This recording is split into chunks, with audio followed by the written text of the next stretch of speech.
Ya, pemirsa, demi pemberantasan dan perang melawan korupsi, konflik dua lembaga penegak hukum antara KPK dan Polri sudah seharusnya segera diakhiri. Presiden Joko Widodo mengingatkan agar siapapun tidak mengintervensi proses hukum yang tengah berlangsung di KPK dan juga Polri. Benarkah cara-cara intervensi justru menjadikan tidak ada kepastian hukum yang berkeadilan? Nah, nanti kami akan membahasnya juga bersama dua narasumber saya pada pagi hari ini yang sudah hadir di studio Bincang Pagi pada pagi hari ini. Yang pertama di sebelah saya ada Pak Alphonse Lumau, pengamat kepolisian. Selamat pagi. Selamat pagi. Apa kabar, Pak? Baik. Lalu juga ada Pak Junimart Girsang, anggota Komisi 3 DPR RI dari fraksi PDI Perjuangan. Selamat pagi. Pagi. Oke, nanti kita akan membahasnya, tapi kita akan saksikan dulu informasi selengkapnya mengenai dengan tema perbincangan kita pada pagi hari ini, Daulat Penegak Hukum. Presiden Joko Widodo menegaskan dua institusi penegak hukum yakni KPK dan Polri harus sama-sama diselamatkan. Presiden meminta gesekan antara KPK dan Polri seharusnya tidak perlu terjadi karena institusi penegak hukum seharusnya mampu menjaga kewibawaan hukum. Itulah alasan Presiden Joko Widodo memilih untuk tidak mengintervensi dalam ketegangan yang terjadi di antara kedua institusi penegak hukum tersebut. Bahkan Presiden mengingatkan agar siapapun tidak mengintervensi proses hukum yang tengah berlangsung di KPK dan Polri. Sebelumnya Presiden meminta KPK dan Polri bersikap objektif dan transparan dalam melakukan proses hukum. Menurut Menko Polhukam Tejo Edi Purdiatno, Presiden telah meminta agar KPK dan Polri menahan diri hingga situasi kondusif. Menko Polhukam meminta kedua pihak untuk tidak bersikap kekanak-kanakan. Bapak Presiden mengatakan harus menjernihkan suasana, ya kan? Tapi kelihatannya tidak ditaati, sehingga tadi malam masih ada gerakan-gerakan yang ada di KPK itu. Sehingga kan tidak boleh mengadakan gerakan massa itu. KPK, Ketua KPK maupun Kapolri mengatakan kami akan taat perintah kepala negara. Harus menenangkan, jangan membakar-bakar massa, mengajak rakyat. Ayo rakyat, kita ini tidak boleh begitu itu. Itu suatu sikap pernyataan yang kekanak-kanakan. Ya, berdiri sendiri, kuat dia akan didukung. Tidak ada masalah, konstitusi yang mendukung, bukan dukungan rakyat yang nggak jelas itu, konstitusi yang mendukung. Mantan Sekjen PDIP yang kini menjabat Menteri Dalam Negeri Cahyokumolo memastikan tidak mungkin partainya berupaya melemahkan komisi anti rasuah tersebut. Cahyo beralasan KPK didirikan di masa pemerintahan Megawati. Ditugaskan untuk bagaimana supaya kepolisian dan kejaksaan itu lebih profesional, maka dibentuklah KPK itu zaman pemerintahan Ibu Megawati. Udah itu aja. Maka kalau ada isu-isu partai akan ada pelemahan KPK, enggak. Yang bentuk Ibu Mega maksud ada pelemahan. Sementara itu, tim kuasa hukum Wakil Ketua KPK Bambang Wijayanto berencana akan mengajukan pra-peradilan atas penangkapan dan penetapan Bambang sebagai tersangka oleh kepolisian. Langkah pra-peradilan sebelumnya juga sudah dilayangkan oleh tim kuasa hukum dari Komjen Budi Gunawan terhadap Komisi Pemberantasan Korupsi. Upaya ini sebagai bentuk pembelaan setelah Budi ditetapkan sebagai tersangka dalam kasus suap dan gratifikasi. Tim Liputan Metro TV. Kita akan langsung membahasnya, Daulat Penegak Hukum. Sudah ada Bang Alphonse dan juga Bang Junimart. Ketika penangkapan dari Bambang Wijoyanto pada hari Jumat kemarin, rakyat menunggu-nunggu.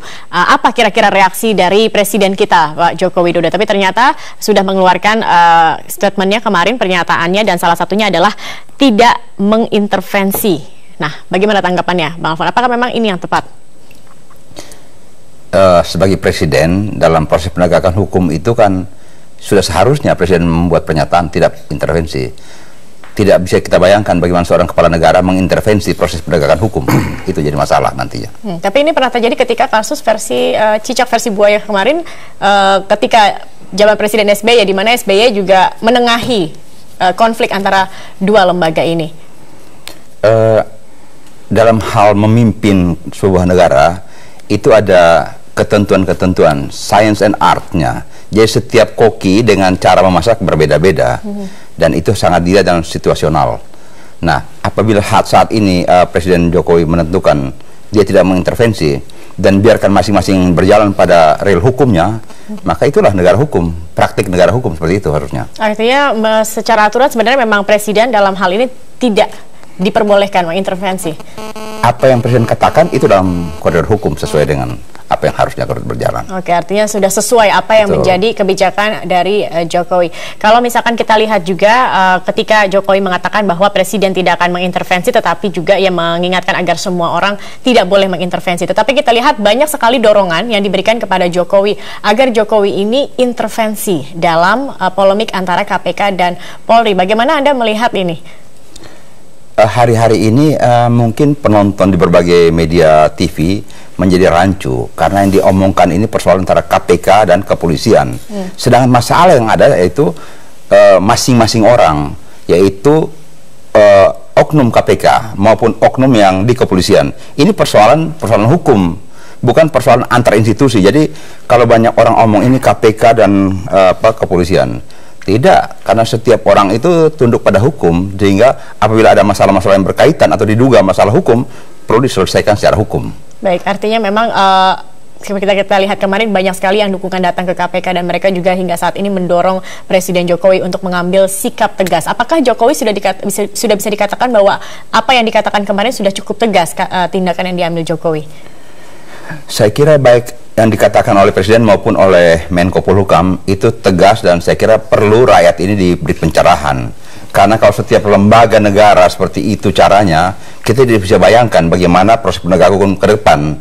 Karena nanti seolah-olah ini negara tidak punya aturan baku. Kita setiap saat ada pernyataan minta semua rakyat mendukung. Rakyat memang mendukung, maka ada undang-undang. Undang-undang dilahirkan oleh Dewan Perwakilan yang dipilih oleh rakyat. Jadi hargailah undang-undang dan ketentuan itu sebagai payung hukum. Jangan lagi pakai berteriak-teriak minta dukungan, datang ke KPK, jaga gedung dan sebagainya. Ini tidak sesuai dengan koridor hukum. Sedangkan yang omong itulah orang-orang memahami hukum itu sendiri. Ini jadi pertanyaan karena akan membuat rakyat yang sebenarnya secara hukum tidak terlalu paham menjadi bingung, membingungkan. Sebagai negarawan, sebagai penyelenggara negara, tugasnya memberikan pencerahan kepada segenap warga negara. Pernyataan ini datang juga dari orang-orang yang sebenarnya mengerti hukum. Ya, kita tidak mengerti karena mempelajari hukum itu sebenarnya sangat jelas. Tafsir hukum itu pun sangat jelas. Sehingga penafsiran otentiknya yang harus dipakai. Jangan sampai penafsiran ditambah asumsi dianggap sebagai sebuah tafsir yang resmi secara hukum. Karena kita lihat bahwa yang datang berbagai, bukan hanya hukum, berbagai pakar dan berbagai pengetahuan, tapi semua ngomong tentang hukum dan seolah-olah mereka menjadi hakim di situ. Baik, Bang Junimart sendiri bagaimana Bang tanggapannya dengan pernyataan Jokowi terkait dengan polemik antara KPK dan juga Polri ini? Ya, saya kira Presiden sebagai kepala negara, kepala pemerintahan itu ya betul-betul memenuhi asas, ya betul-betul paham tentang roh dari hukum itu sendiri.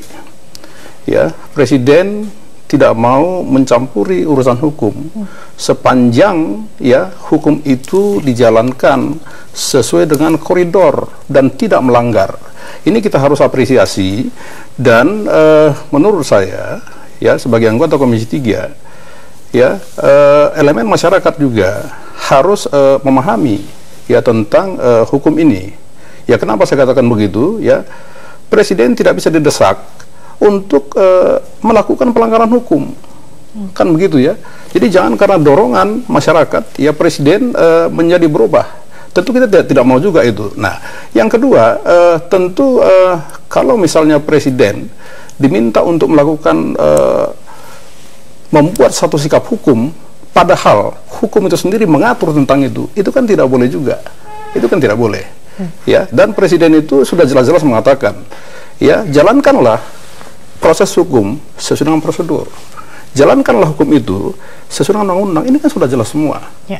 Nah, yang ketiga, ya tidak ada pergesekan antara KPK dengan Polri.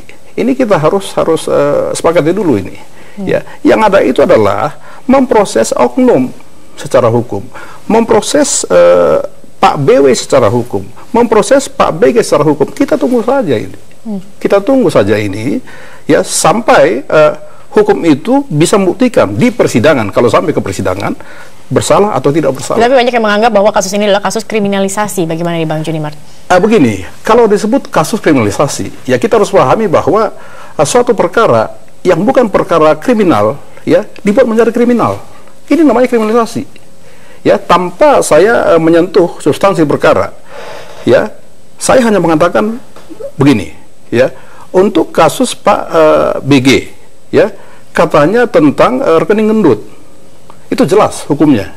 Itu pidum. Itu pidum yang dikaitkan dengan pitsus. Nah, untuk kasus Pak BW ini jelas pidum. Murni pidum.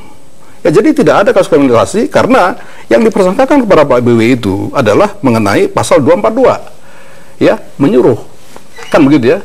Melakukan untuk melakukan atau membuat keterangan palsu di persidangan. Ini kan jelas. Tinggal bagaimana cara nanti di persidangan apakah ini terbukti atau tidak. Itu saja saya kira harus kita ikuti. Baik. Begitu. Dan Jokowi juga mengatakan bahwa tidak akan intervensi dan siapapun tidak boleh. Tapi jaminannya kalau dari Partai PDI Perjuangan sendiri apa tidak akan mengintervensi juga dalam jadi kasus begini, ini? saya perlu klarifikasi ya. Saya juga menjadi sedih sendiri ya setiap ada kisruh ya, kisruh sebagai contoh antara KPK ya dengan kepolisian, katanya hubungannya selalu menyangkut ke Pak BG dan selalu ini adalah atas pengaruh dari PDIP. Saya secara tegas mengatakan PDIP, dan ini sudah jelas-jelas disampaikan oleh Ibu Ketua Umum ya, Ibu Hajah Megawati Soekarno Putri, bahwa kita harus mendukung ya pemerintahan Jokowi dan kita tidak boleh mengintervensi. Ya, kita tidak boleh mempengaruhi. Saya tidak akan pernah mempengaruhi ya kabinet dari Pak Jokowi, termasuk Pak Jokowi sendiri. Ya, tapi karena Pak Jokowi itu adalah sebagai kader dari partai, ya tentu bukan selalu, tentu ada pertemuan-pertemuan ya antara kader partai dengan partai sendiri. Apakah itu salah? Kan tidak salah juga. Ya, kami mempunyai agenda yang rutin ya 2 kali dalam seminggu. Baik. Yang mengadakan pertemuan, membicarakan partai ke depan. Apa itu salah? Kan tidak juga. Baik, Bang Junimart, tadi salah satu yang menarik juga kalau kita simak pernyataan dari Menko Polhukam Tejo Edi Purdiantno yang mengatakan bahwa Jokowi ini sudah gariskan bahwa pemerintah tidak akan berpihak pada salah satu institusi. Saya akan meminta pendapat keduanya, tetapi setelah jeda pariwara berikut ini, pemirsa tetap bersama kami di Bincang Pagi.